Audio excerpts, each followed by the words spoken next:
اعوذ بالله من الشیطان الرجیم بسم الله الرحمن الرحیم. نن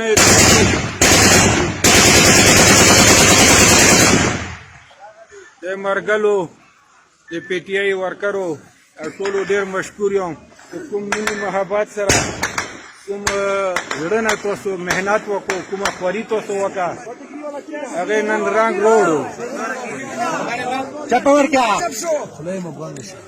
هغې نن رنګ روړو تاسو خپله ولیدو. زه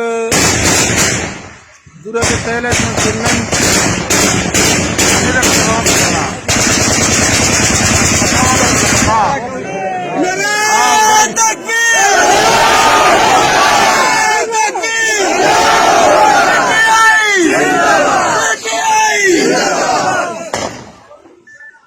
لکه نن کوم تاسو محنت وکړو، کومه خواري مو وکړه، کومه زړه نه مو وکړه، ډېرې سختې مقابلې نه وروسته دغه دوی ته موږ تاسو راورسېدو.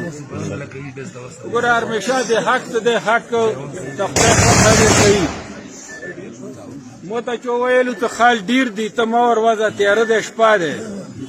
مو ویلو ته دا ما ټول ورونه دي، ما وریارونه دي. د دوی ما سره دوره تکلیف وکړو، دوی ته زه شپیا وروځم، هېڅ دا سوال هم نه پیدا کېږي چې زه دوی نه پټ شوم، هلته کېنوم چې یاره ما ته به څوک نقصان را ورسوي.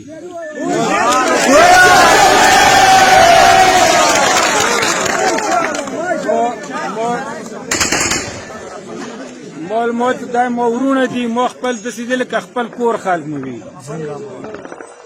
دا لکه تاسو ته ښه پته دی چې څومره پیسې ولګولی شوې، څومره منډې ترډې وشوې، څومره سازشونه جوړ شو، څومره پرپېګنډې وشوې، خو خدای کامیاب نه کړو. حق ته خدای فتحه ورکړه.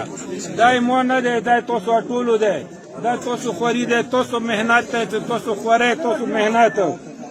نن دغه ځای ته موږ تاسو راورسولو.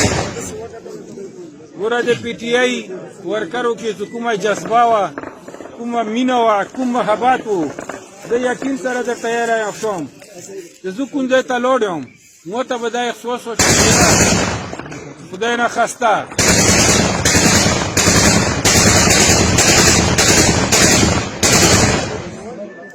ملکه، خدای نه خسته دغو خلکو چې کوم مانه توقع دی، هغې نه زه پرا نه شوم، نه دا به دوی طرف زه سترګې څنګه غړوم.